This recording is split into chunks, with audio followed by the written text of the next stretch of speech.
Okay, so this is for the next video. We'll just turn this on for a second and we're going to go look at this fundraiser. Like, I called him, when I called him? I called him in July. Like, Talking right about her before I got my dad braces. right now. I'm like, Dad, can you come get me? He like, nah, I don't got time for your bullshit. And I'm like, I'm for real. He like, nah, I don't got time. And I'm like, but I'm for real. Like, can you at least take me home? Can you call my mama or something? He like, nah. And I'm like, all right. So I hung up.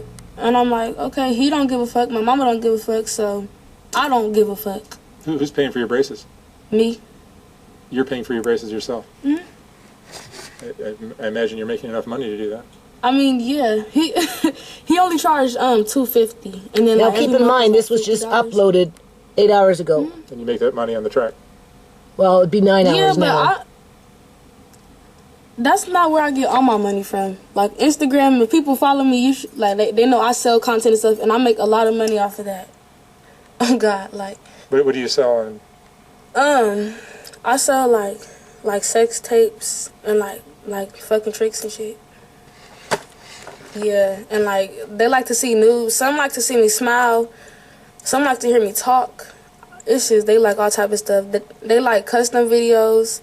Like, this nigga just sent me $500 last night for my feet. And my feet's not even done.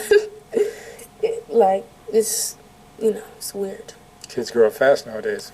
Yeah.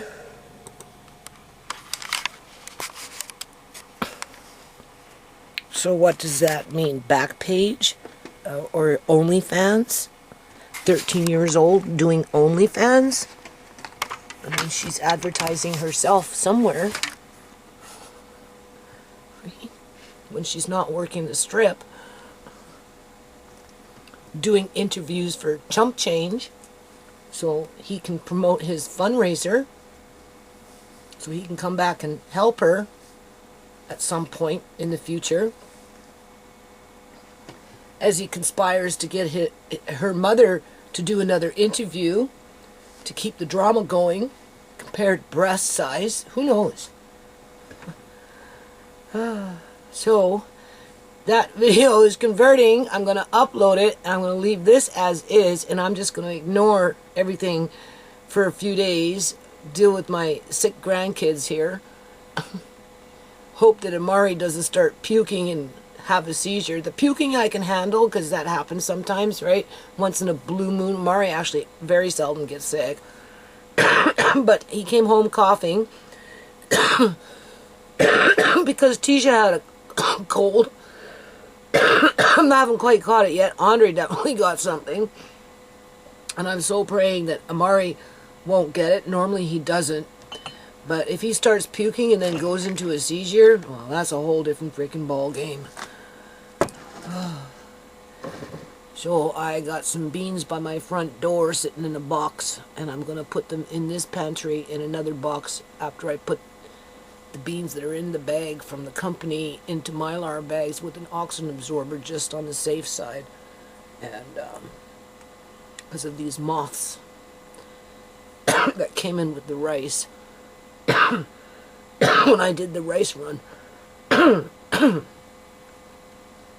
I haven't been seeing them as much lately, but every now and then one flies by. And I'm like, I can't grab it though. I can't, my eyes don't work as well as they used to. But when I come across shit like this, my spidey senses go like in overdrive. Yeah. Okay, it's the next day, December 8th of 2023.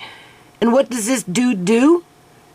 He puts up another video. This is the mother to this girl. This has been up for 24 hours, one day. Came in on the 6th. Today is the 8th. It's already 100,094K views. Okay? Clickbait. I'm telling you, people.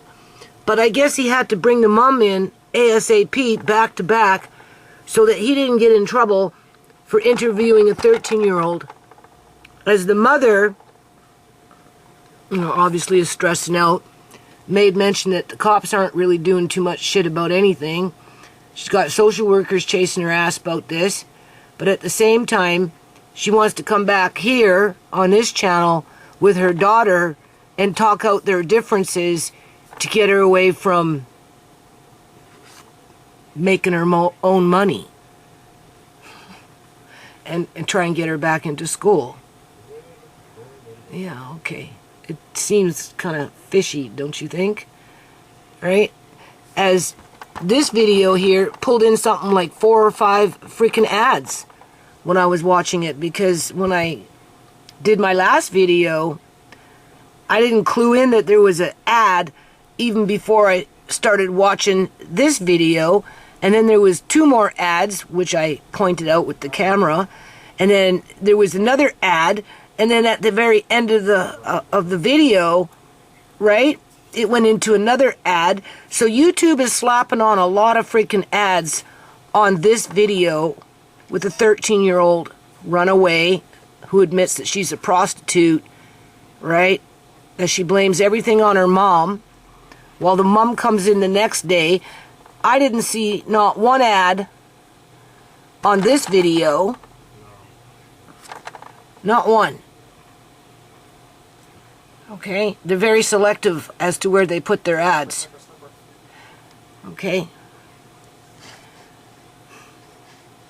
So I guess this woman is hoping that this dude that does this stuff will give her some money so that she can go get a 5-bedroom or 4-bedroom or even a 3-bedroom house for her 5 kids, to whom one son lives with her mother because he wants to play basketball, and so she allowed that to stay, like him to stay with her mother, while she's got her other kids, while this one's running around doing what this one does, stressing her out. I don't know, people. And apparently she was on a reality show to boot too. Yeah.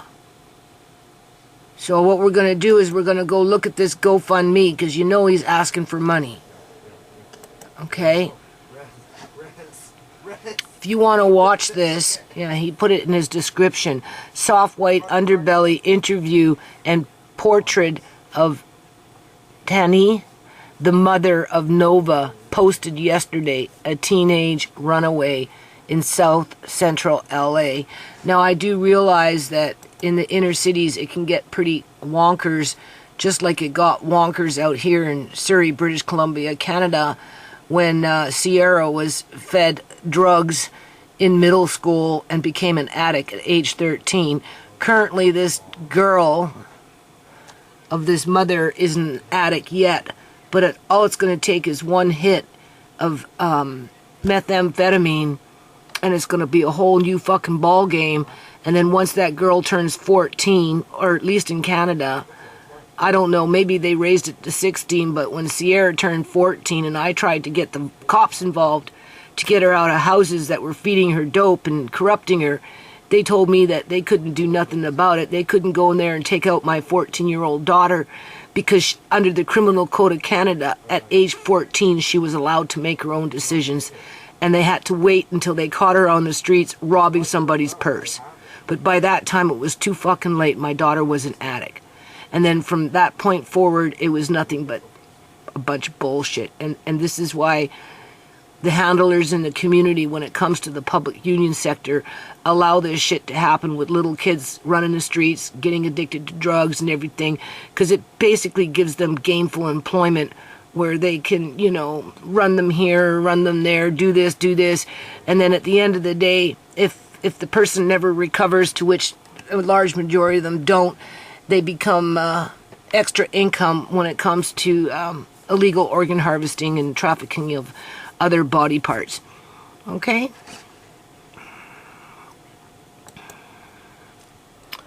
So right now he's at 34,000. So it's inching up little by little.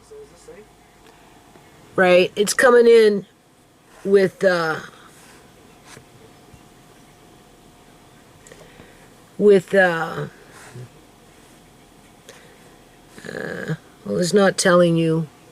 Sometimes it tells you when they come in, sometimes it tells you when it doesn't come in, so in terms of 7 hours ago or whatever it is, see all, let's just see all. 18 hours ago, 3 hours ago, $30, right? 18 hours ago for the teen, $20. 22 hours for the teen, $25. 1 day ago, $33, and so on and so on and so on and so on. Yeah. And that's assuming that it's even going to go to that teen. I'm just saying. So yeah. I guess he's covering his bases by bringing in the mom. Oh yeah. And she writing ebooks. And she writing ebooks. She has an Instagram where, she apparently something was taken down because of the bullshit that was going on with her daughter, and and just I don't know. It just seems she's got all her other kids are younger than, I think this girl is the oldest child that she has. I'm not sure about the son, but all her other daughters are young. Like she doesn't have a clue what's coming, like in terms of when young people become 12, 13, 14, 15, 16, and how the outside influence of the community around those kids influence them in a negative way, in combination with the professional handlers that don't do their jobs, people. Okay? And play mindfuckery, right? Just so that they can, get the lifers in there, right? And once they get the lifers, well, we know what the end result is. As, in terms of what happened to Sierra. She ended up becoming a lifer because they caught her young when she was 13. And they didn't pull her out when I was demanding and pleading with them to do it. They refused to do it because they needed the status quo, right? They'd already written her future out for her without her even realizing it, or without me even realizing it, as if I knew what methamphetamine was. It took me a long time to figure out what the hell methamphetamine was and what it does to people, all right? And then they brought in the heroin, then they brought in the methadone, and then they started killing off people because they've got a very wide syndicate of body snatchers, mainly the paramedics and the police and the coroner's office, that traffic bodies to hospitals, whether public or private, and then they use taxpayers' dollars to hide the fact that the person was dead and had their organs removed, and they feed the family an old Okie Dokie and pretend that they pull plugs when in fact there was no plug to pull because the body was embalmed, but people are afraid to touch because they get gored out by looking at their loved one all bloated, okay? Believing the old Okie Dokie, it's edemia, right? Yeah, no, it's not fucking edemia. No, it's embalming fluid with the body rotting, ready to explode. That's what that was when it came to Shimei's body. Yeah, but most people, they're naive. They're afraid to touch. They're afraid to question. They're afraid to challenge authority, right? Yeah, and then it's just easier to accept what's being fed to them, and then they move on, especially if the person was an addict, because by that time they're so frustrated with the addiction from their loved one that, it's almost like a relief, right? Because when you get into the height of addiction like Sierra was and drag it out for year after year after year, and then she stables out and then fucking takes just one social worker to throw her out into the streets in the middle of winter, disconnect her from everything, including her methadone. 10 days later, then we wonder why she became a junkie with the fucking injection of the dope. One person injected her, she felt defeated. She couldn't go home. So social worker said she couldn't, even though she didn't do anything wrong. Right? They didn't even pee test her. Right? Nothing. Bullshit.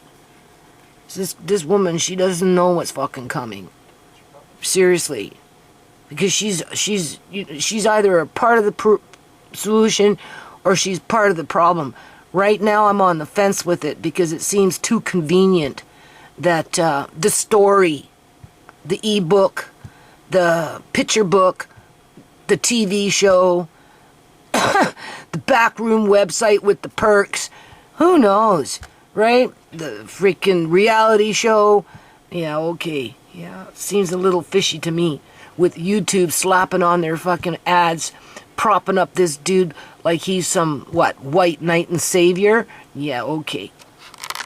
And then we got Laura Lynn Thompson on BitChute interviewing some ex-addict, talking on about the Canada's opiate and drug crisis, and he's trying to make it a personal journey, skipping around the subject of, well, why do we even have thousands and thousands of people dying in Canada from fentanyl, mainly, right? With 100,000 and creeping up every year in the United States of America.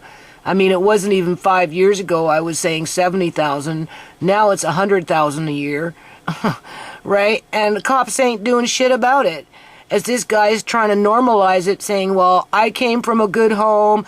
I wanted to drink, and then I wasn't satisfied, and then I dibbled and dabbled, and I liked the drugs, and then it got to the point where, and then it came down to where, I had to hit rock bottom, and, and blah, and they're talking on about, well, you can't coddle them in the process of being a drug addict, right, until they hit rock bottom, but they failed to mention that 12, 11, 12, 10, 11, 12, 13, 14-year-olds are being introduced to drugs.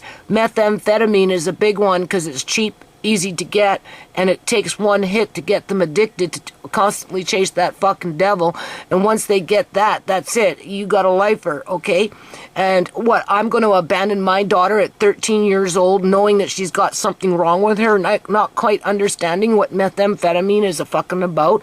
All I know is that within a year, it was like the worst thing I've ever seen in all my life, except for maybe when I lived up in Alberta, and I'd go up into the poorest area of Edmonton, Alberta, right?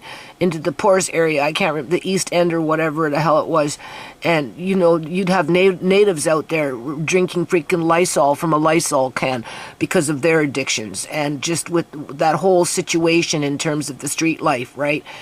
It's almost comparable to what it is like in the East Hastings area in British Columbia, Canada, and the Vancouver downtown area, right?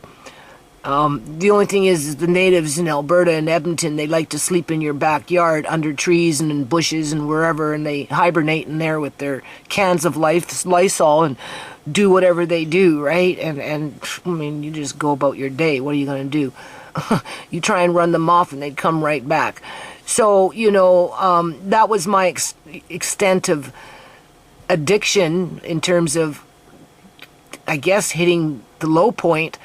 But at 13, 14 years old, I'm chasing my daughter down the street at 2, 3, 4 in the morning with a band of like 20 kids that are all addicted to the same drug, methamphetamine, that are being handled by key parents within the community that allowed their kids to do drugs, to get more kids to do drugs, as the cops weren't doing not a damn thing about it, people. They're not talking about this. It's like he's trying to smooth it all over. This is what I don't like about Laura Lynn. Sure, you're going to talk about illegal organ harvesting, but you're going to make it so at fucking arm's length that it only happens in China. Yeah, right. As if it only happens in freaking China. No, no, no, no.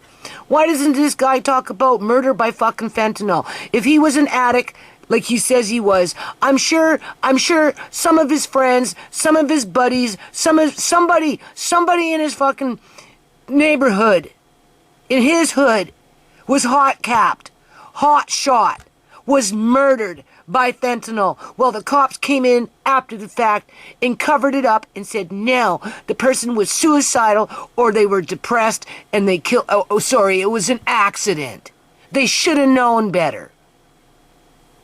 Like these people, Laura Lynn, under white belly with that Mark dude, I'm telling you, they are fucking enablers to this shit. Because they don't want to. Oh, she'll go to a rally. The truckers' convoy. She'll go to the truckers' convoy, and she's still kissing the cops' fucking asses.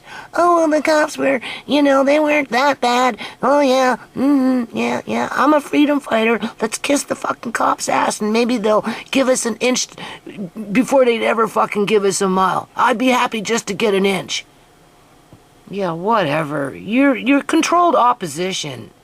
And you bring on fucking people that put the full blame on the individual that came from the good home, but made the right choices, and should have been left to wallow out there. It didn't matter what the fucking age was. Could have been 13, could have been 14, 15, 16, 17, 18, so the cops can come back and accuse the parents of being negligent.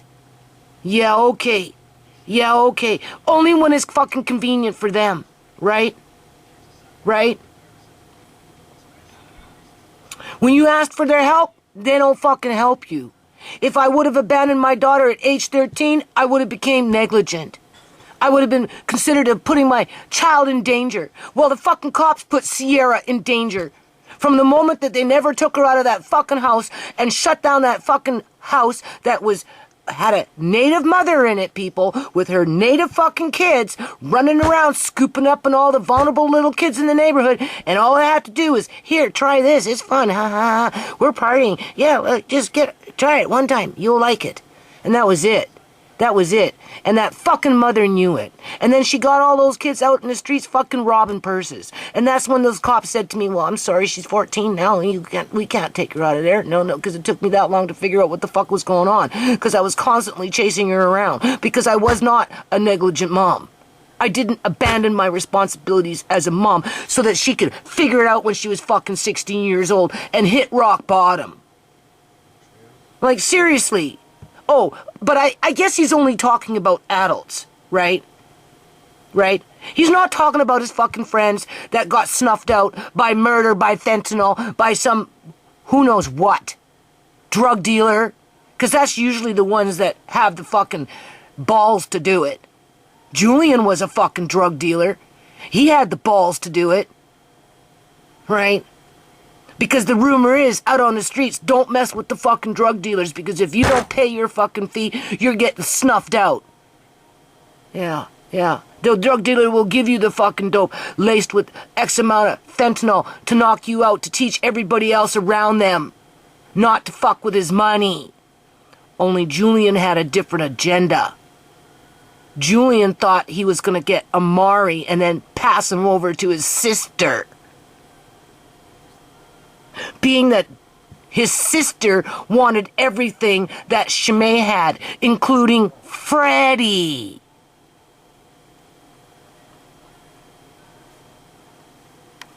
So, she wasn't satisfied with just Freddie because she ended up losing him anyway. So she had to go after Amari. And Julian already learned within the streets that the cops would let him fucking walk. Because that's what's going out there. Why doesn't this woman fucking talk about it? And why is that? Why do they need all these dead bodies, people? Not to accommodate immigrants. Immigrants is the fucking charade. It is the smokescreen to cover the hole that the fucking government has dug out. With dead bodies. For profit. To launder in the housing market. Catering to organized religion.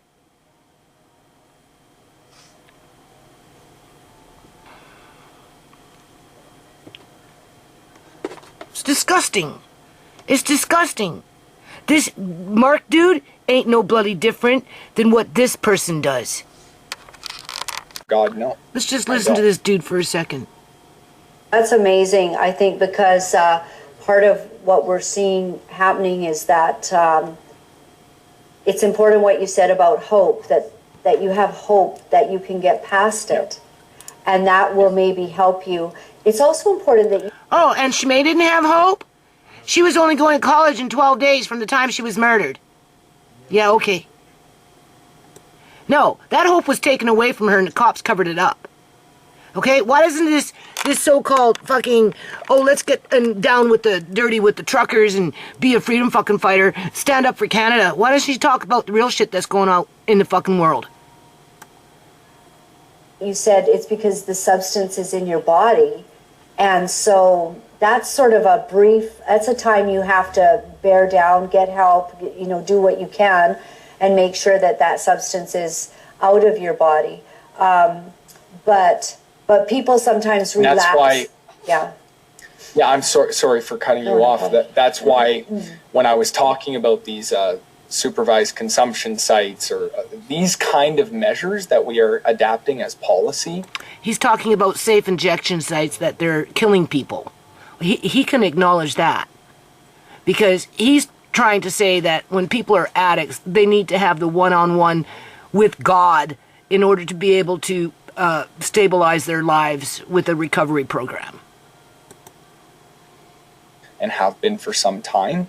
It robs the sufferer from releasing them of that craving, from no longer experiencing that craving and starting to get to true recovery, which is, it's a mind work and it's a heart work, And so if we leave all these people who are suffering and alone and fearing for their life to just controlling their substance use, I believe we play a part in robbing them of the actual solution. And so your testimony today is that... Well, it might be helpful if the cops did their fucking job and started locking up people for distributing a dangerous substance under the Substance Act, for murdering people with that dangerous substance, wherever the murderer may be lurking. Oh, I know. That would take up too much of the justice system, court resources, and dirty judges, and dirty fucking lawyers, and dirty cops, and dirty fucking coroners, and dirty hospital staff would all be held to account, because through that process, it would be exposed that illegal organ harvesting and other body parts are being trafficked, basically through government employees. You are not struggling with these cravings. You are free. And how has God then, in that relationship, taken you to a new life? Tell me about life today. And I know you have something very exciting in February. You're getting married.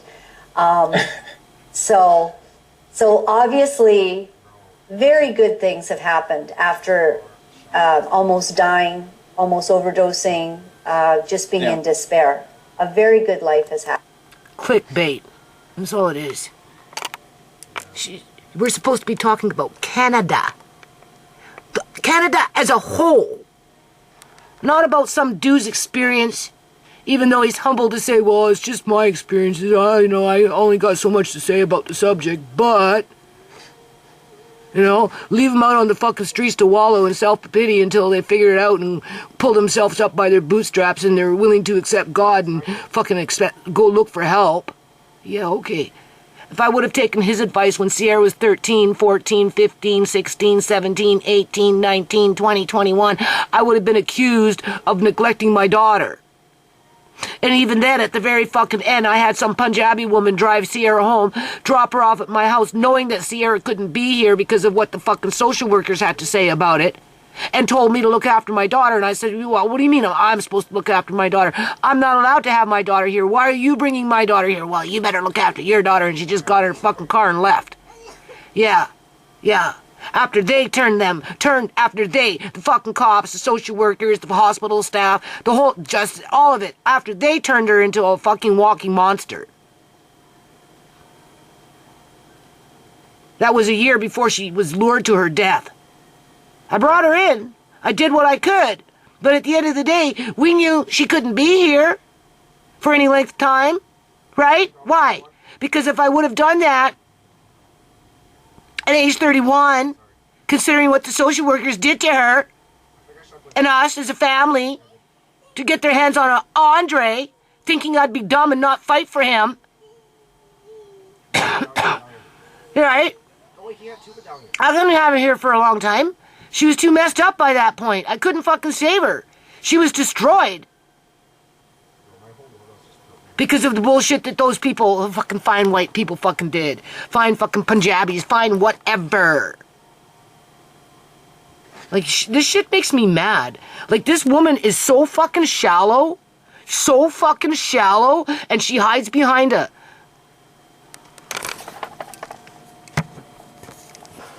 Where is it?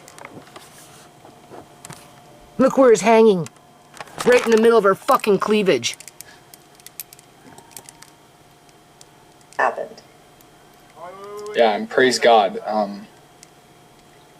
That's a big question. I'd say today, right, I'm just one man. And Yeah, I'm just one man, but we're talking about Canada. No, you're not talking about Canada. You're talking about you. And you're putting out misinformation. Telling people to turn their backs on their fucking loved ones until they hit fucking rock bottom. Because once they hit rock bottom, then they'll go and they'll find somebody to fucking help them. But they're not talking about the handlers in the community that find people like Sierra and then lure them off to their deaths. Well, the cops are standing guard, harvesting what they want to fucking harvest, as the body dude guy's walking out with the fucking cell phone, and the big baby-faced cop is saying, "Did you get it? Did you get it? Are you coming back?" He wasn't walking out with a body. He was walking out with a fucking cell phone on his face, people, with a big smile on his face. Because it was a fucking snuff movie. So where was the help for Sierra? There was none. There wasn't any help for Sierra anymore there was when she was fucking 14 years old and the cops wouldn't take her out of that fucking native woman's house. As that native woman was feeding my daughter fucking methamphetamine. Telling her she didn't need to listen to her mom. She needed to go out in the streets and rob fucking purses and bring back the credit cards. Here, do some more dope.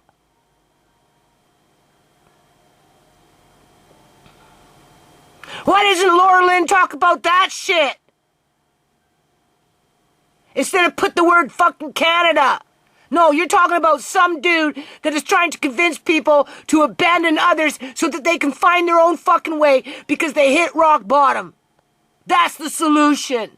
No, that is not the solution. The solution is that our governments need to start putting people in jail.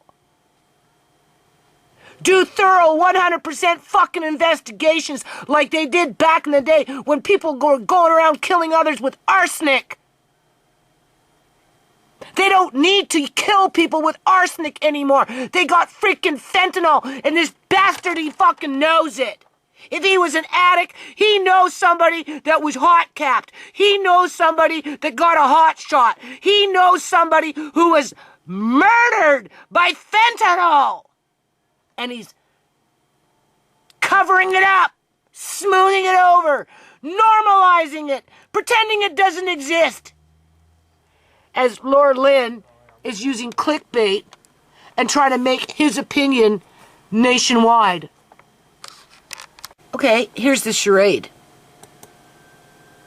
Alone and fearing for their life to just controlling their substance use. Let's just listen. I believe we play a part in robbing them of the actual solution. You know? And so your testimony today is that you are not struggling with these cravings, you are free.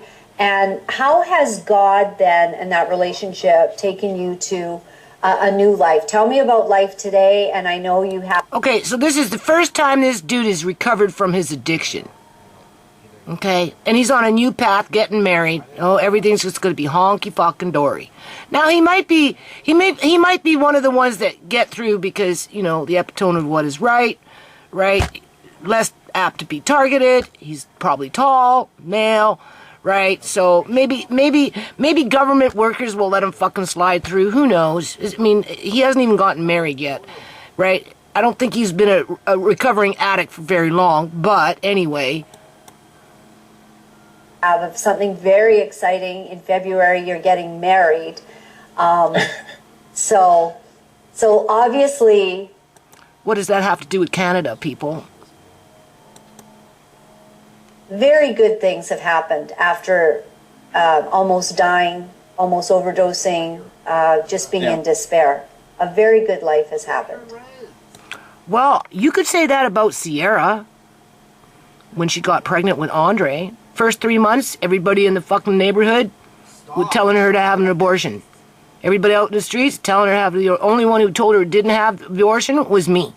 And I fought, for Andre. And then Sierra decided to keep Andre. Okay? And then she went on to methadone at 3 months gestation. And then Sierra recovered and did really well from that point forward until Andre was 28 months old, until the social worker threw her out in the fucking streets. And then from there, 10 days later, someone injected her with heroin because she was disconnected from her methadone, and we know the story from there. Okay? So this dude hasn't even walked on that path yet. He's not even fucking married, doesn't have a kid, nothing.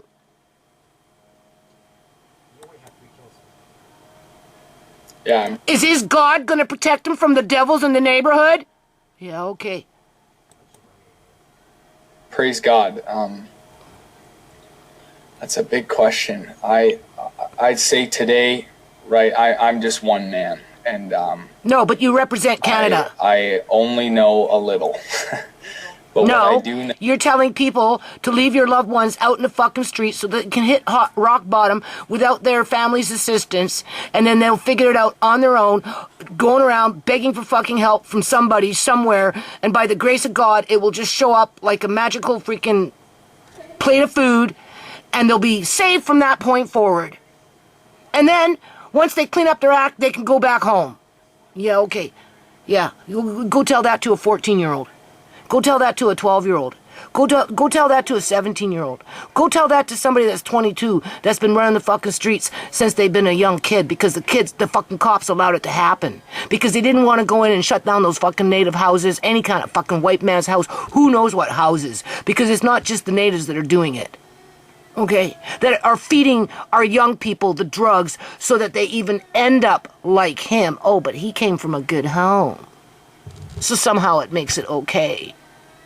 Yeah, right. Well, you're probably a needle in a fucking haystack, because not everybody comes from a good home. And even if they do come from a good home, these kids are being targeted in school, people. They're targeted when they go to the swimming pool, people. They are targeted when they go to the fucking corner store with their friends, people. Because one of their friends' parents are targeting the kids as a group. Where are the cops doing anything about that? Nowhere to be found.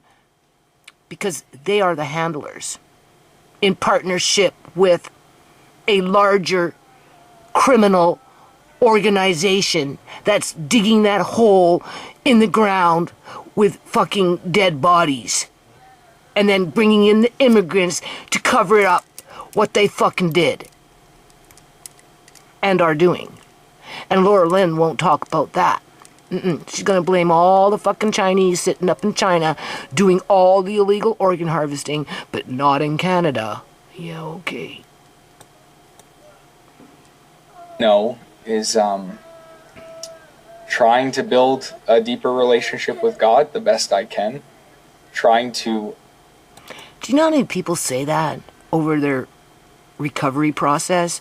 You know how many alcoholics quit drinking, get connected to God, do well for 5 years, 2 years, 10 years, and then fall off the bandwagon and start binge drinking? You know how many times my mother did that? My mother was an alcoholic and found God and turned her life around. And seriously, man, you're gonna have a baby with your wife, and 3 years from now something's gonna fucking happen, and you're gonna be back on Laura Lynn crying on about, oh, the social workers did this and the social workers did that, and oh, I fell off the fucking bandwagon because of it was all too stressful. Yeah, okay. And please help me, Laura Lynn. Oh, sorry, help Canada. On other people, trying to, as Jordan Peterson says, we all have pain in this life, but trying to turn that pain into purpose. And if that purpose is based in altruism and giving of oneself to help other people, it can be a beautiful life. And he sounds like I endeavor to do that. And I fall all the time, but thankfully I don't have to fall into relapses. that has been lifted. He doesn't know I'm that. not special. I didn't do something special. All I did was humble myself and my pride, realize that my situation was dire. This is what and I ask wanted you for to help. hear. Yeah, as if Sierra never asked for help. You see, that's the thing. They didn't give her the help, though, people. I asked for help. They didn't give her the help, people. They had it like a carrot in front of her nose, but they never actually gave her the help. Right? I mean, this guy wouldn't look good walking the streets, let's face it. Sierra did, though, because she looked young, right? There was purpose with her out on the streets, not with this dude. This dude is set up to tell everybody to leave everybody out in the streets and fucking let them fend for themselves. Don't let them go to safe injection sites, nothing. Let them learn the hard way until they hit rock bottom. And then once they hit rock bottom, magically there's going to be somebody standing in front of them offering them help. Once this person like him says, "Can I have some help, please?" Where was the help for Sierra? There was none.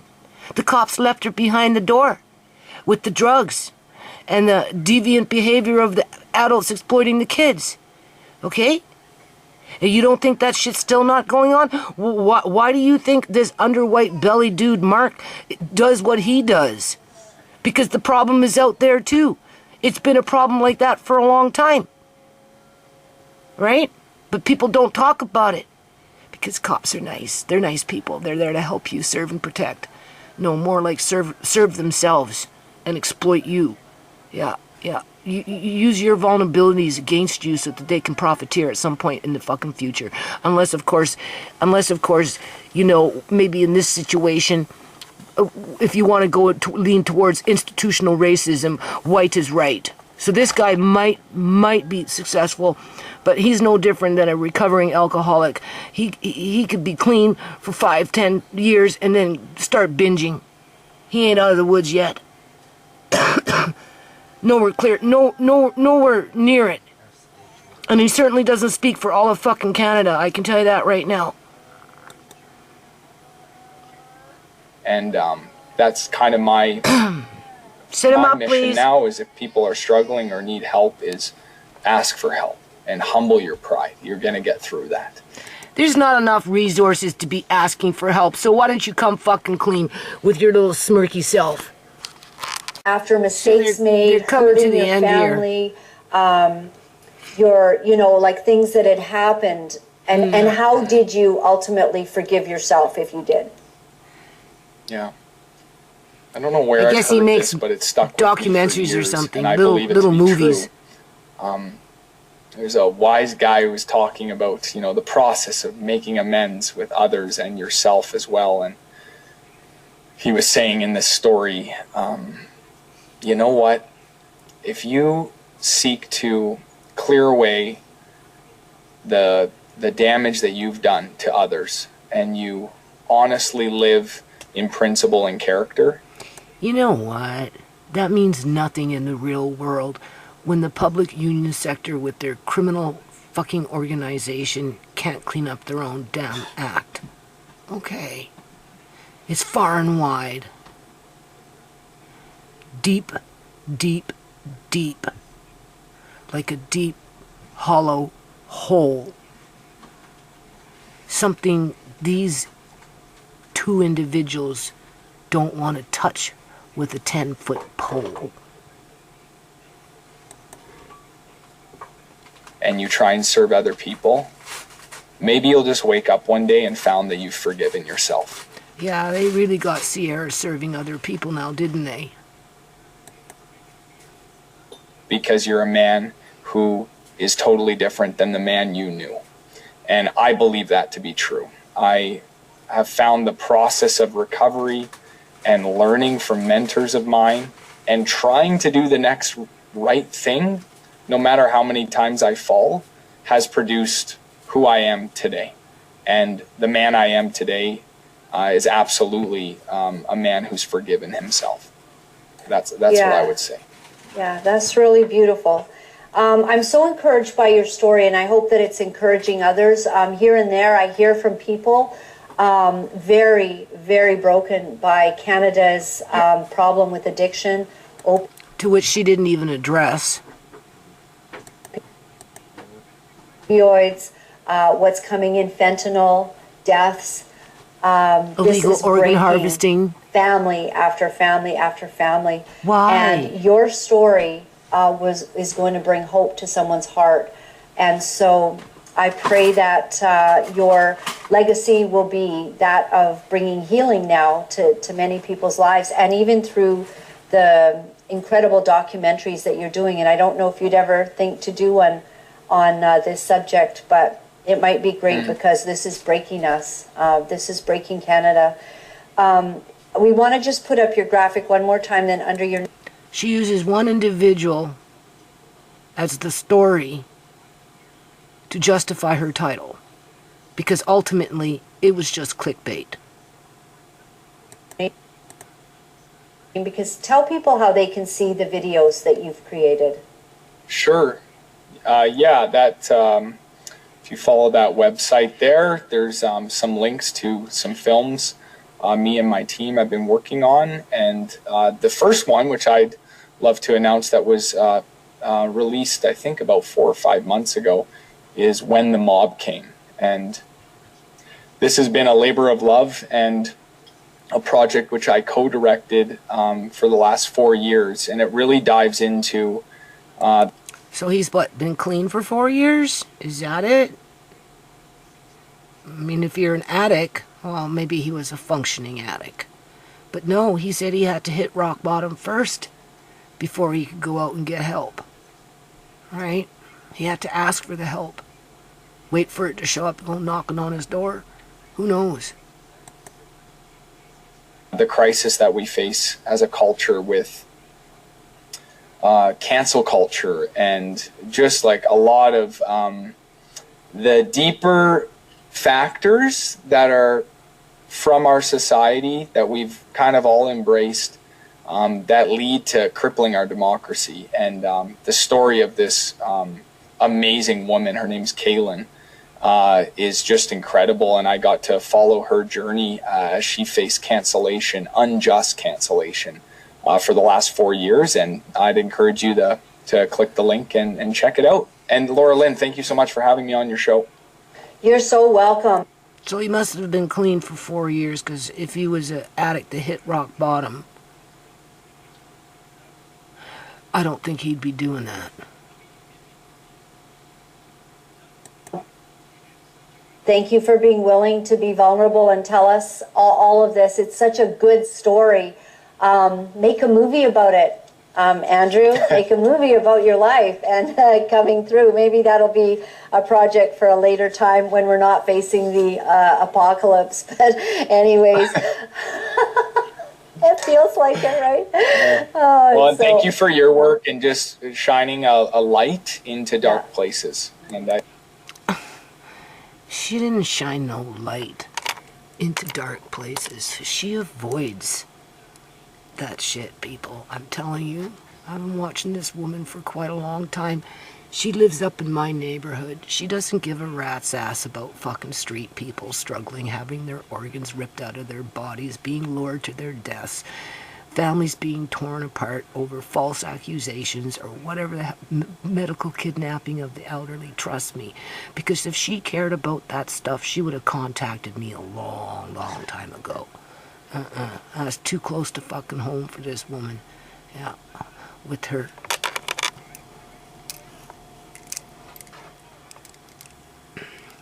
sheep and wolf clothing. Wolf in sheep's clothing. Which one is it? I think that's really important, the work that you do. And I just hope that whoever listened to this interview, that they are encouraged to take the pain of their life. And as if addicts are sitting here watching Laura Lynn. Truly, go out in the streets and go ask any addict out there if they're watching Laura Lynn. Good luck finding one. instead of turning it into victimization. No, she caters to the middle class, the upper epitome of what is right and white in our society. Okay, seriously, man. She doesn't represent fucking Canada, that's for sure. Turn that pain into purpose, an altruistic purpose to help serve others. And you can do it.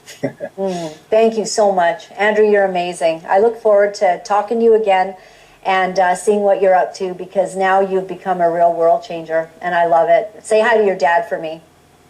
I will. Thanks, Okay. Laurelyn. God bless. Thank you. Absolutely wonderful. I love it.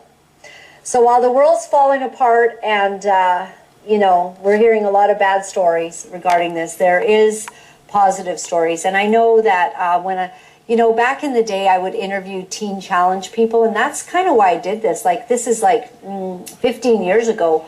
We'd have people on from Teen Challenge, and they would just have some incredible stories of recovery and the beauty of coming through it. So when I'm, watching in the news that we're seeing like such heartache right now, I wanted to bring a reminder, because, Andrew, we saw him during the Freedom Convoy, and knowing his dad, what an amazing family he has.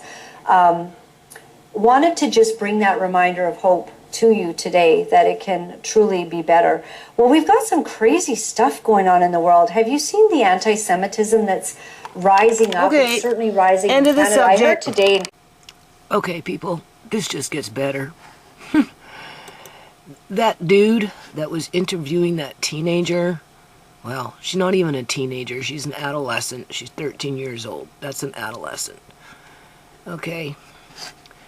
Well, apparently he took down the video, made it where members have, like, his two people who pay to go become a member to his other channel can see the original channel, because I guess he was getting some flack or something. I don't know. This is the mother. I watched that today. It doesn't show here. That came in this morning. She's already got 58K views. Now, when I turned this on and I watched it, I do not do a podcast. okay, they're putting ads on her too. First time I seen it, there was no ads. Right. 14 hours ago. Okay, where am I? 14 hours ago, already has 57K views. Oh, 58. Okay. Now we're going to go to my little measly channel.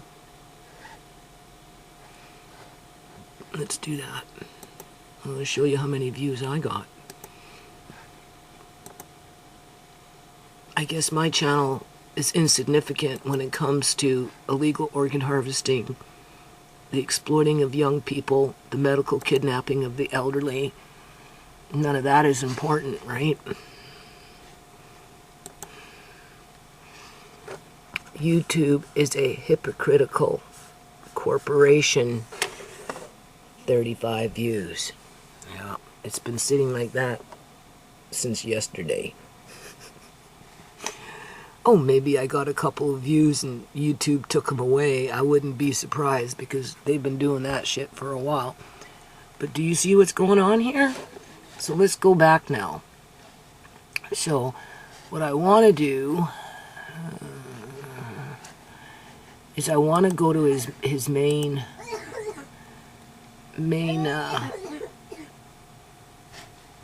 page. Go to videos. See? He re-uploaded it 12 minutes ago. It's already pulled in 284 views. It was here, but he deleted it because I guess he was getting some kind of flack. I'm not sure what it was. And then the mom came on the next day. How convenient. So this was staged. Okay. 4 different times ads were run on this. When I watched this earlier, I didn't see no ads. When I just clicked it on, you seen that an ad came up. So YouTube and this dude is making mad money off of these individuals. For whatever reason, he's running it again. And as soon as you turn it on, which I've already done, what's the first thing that you see? An ad. Isn't that interesting? Okay. So we're going to skip out of that. Now, I don't know what so what has he done? He's blurred it. Can you see that? He's blurred it. For what it's worth, with him blurring it, almost makes her look like she's naked now. Except for I see a little bit of a strap in here. And I'm blind, people. So do you see how blurred that looks? That's what my eyesight looks like all the time. And in light of what I seen yesterday, because I wear these little glasses that only work on this computer, so I can see somewhat more clear. But if I take off my glasses, oh my God, yeah, no, that's what he did. He blurred it. He blurred it because I guess people were giving him flack about her breasts being exposed. And, he brought attention to those breasts right from the beginning in comparison to her mother when he placed the two images over top of each other and then just, right? Because sex sells. Okay, you can't tell me this guy's intentions are good. I'm sorry, it doesn't work. Someone that I've interviewed before. Yeah. One of the working girls. Yes. In South Central. Her name was Tania. So I guess he kept the original video as is in terms of the interview, but if you want to see the unblurred boobies, I guess you can say, because that's basically looks like what he did. I don't think he's changed anything that was said in it. I highly doubt it. But he's directing a soft white underbelly interview and portrait of Nova. Portrait. So therefore it becomes okay, because now we're getting into art. Yeah, well, I beg to differ. A 13-year-old runaway in South Central. That's why he brought the mom in, to verify that she's a runaway so that he can do what he's doing, even though the mom is trying to capitalize it off herself, because she's saying, come join me on my Instagram or whatever, Facebook, I don't know, someplace she wants people to subscribe to her and buy her ebook and, buy the next ebook that's coming out and, and keep an eye open for the next interview with maybe her daughter and her so that they can solve their fucking problems after she just finished doing a reality show somehow, some way. I don't know how she got hooked in with that. I mean, come on. Right? Runaway in South Central LA has been deleted. The video, no, he didn't delete the video. What he did is he took it off of YouTube and he put it onto an uncensored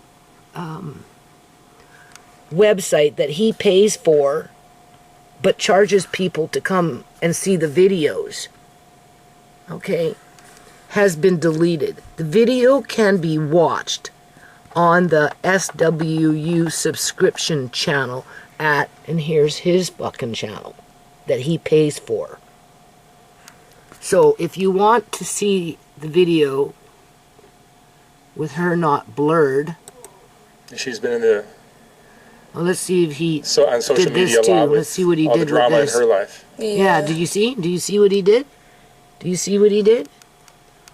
Like, the guy is fucking crooked. Seriously, the guy is fucking crooked. Like, that's fucking crooked. Because he's now making people pay for it. He damn well knows what he's doing. Any partner group he's hooked up with in terms of these TV stations and YouTube and all these other fucking corporate networks, they know what they're doing, people. Well, we've got Laura Lynn talking about all of fucking Canada, bringing some dude on saying that he's a recovering addict, and the best way to treat an addict is to leave them alone, don't help them, don't enable them, let them hit rock bottom, have a God moment, and mysteriously somebody will show up out of nowhere and offer them help as that addict is asking for help. Otherwise, you can never help an addict. So why waste your time? Well, Sierra ran me through the fucking mud, people, there and back, for years and years and years and years and years and years, and she put this family through a whole lot of shit. But you know what? She had handlers in the community, to which the RCMP, Royal Canadian Mounted Police, were the big ones, okay? They were the big ones that could have done things to prevent what happened to Sierra long before it even fucking happened.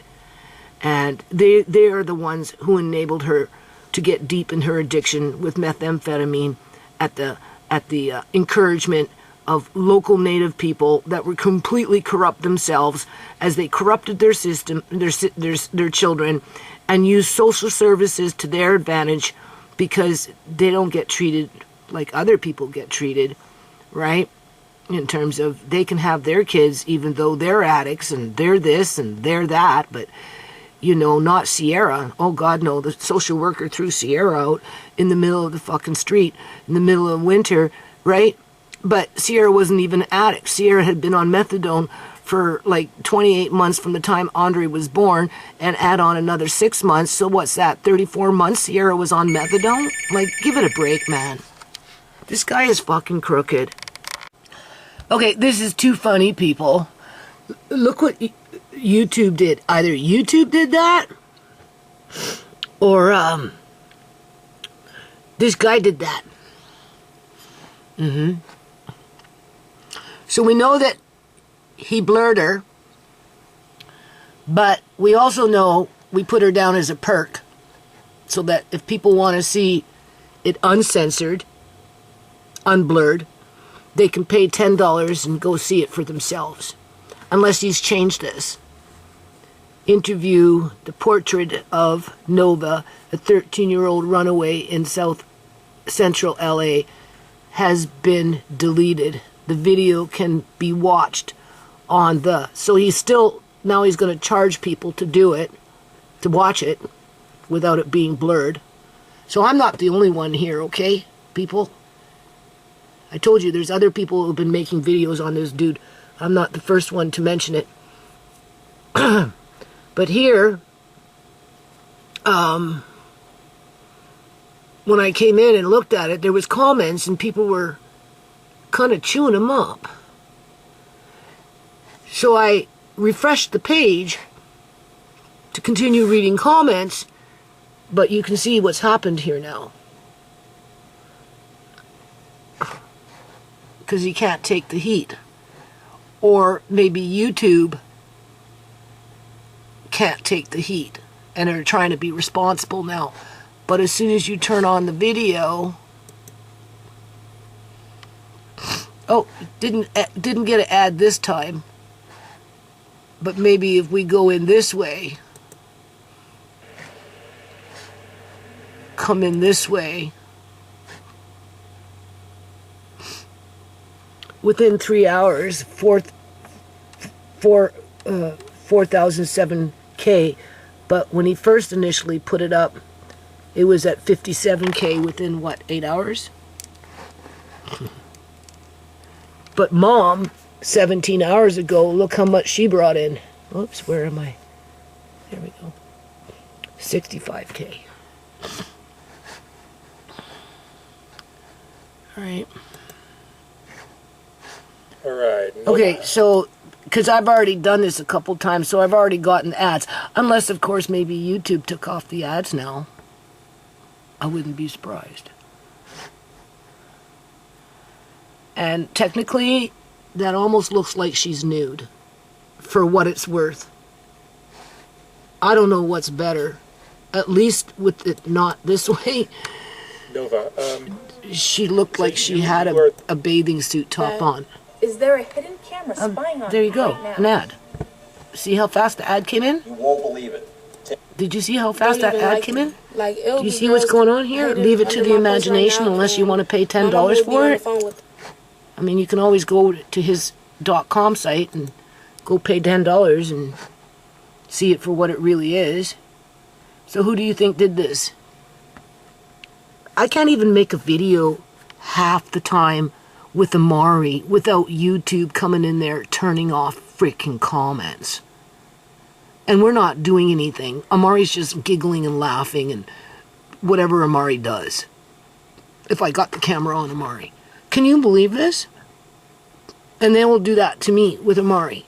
But with this guy, they're putting ads on it, right? They're letting him advertise his perks and whatever, and he's like brazen. I told you this guy's brazen. Oh, if you want to see it uncensored, come pay $10 over here. It's a perk now. Mom said it was okay. She was on my channel yesterday. Learn more. Who did this? YouTube? Or did he do it? Suggested action. What is the child safety policy? Okay, so I guess YouTube had to do something about it. Comments may be turned off across YouTube because the video owner selected the setting to just, okay, he didn't select that. Paused comments. Either or, I think YouTube did that. I don't think he did that. I don't think so. And if he did, it was only because everybody was making a whole bunch of comments, and then eventually he just shut them up. Oh, wait, what's this? Oh no, this is the mother. This is the mother. She's got comments, and nobody really seems to like her. They're all blaming her for all of this. Although nobody's addressing the handlers in the community and what's instigating this girl outside of the house. Right? I'm not going to read all that. I don't got time. Well, we go to my channel. Let's go to my channel. See what's happening on my channel. We'll go to comments, see if anyone comment, because I always do that. No, don't have to worry about that. Then I go to content. I was at 35 for over a day and a bit, and now we're at 38. Whoop-de-doo. Whoop-de-effing-doo. Okay, so I'm going to finish this video the next day. Okay? It is December 9th of 2023. Look what he puts up next. Christmas season with the wit takers. I think they are the incestuous family that lives in dire poverty. So he glorifies them and features them actually quite a bit. And in light of what governments are pushing in our schools now, with those books that are sexually explicit, whether it's teachers reading it to them, or it's in the classroom available to the students, or whether it's available to the kids in the library. The point is, it's inappropriate. So we can't be surprised. I'm pretty sure this is what this is about in terms of this family as a whole. So I suppose, in light of what's going on with this woman, and how she snagged into a reality show, it probably won't be long before this is a reality show. He's just the precursor to set the stage for it so they can normalize incest. That's what I'm thinking. Well, this one here, since the second upload, is at 19K. Everybody's coming in to check to see what happened. But we already know what happened. And do you see how YouTube puts on their ads?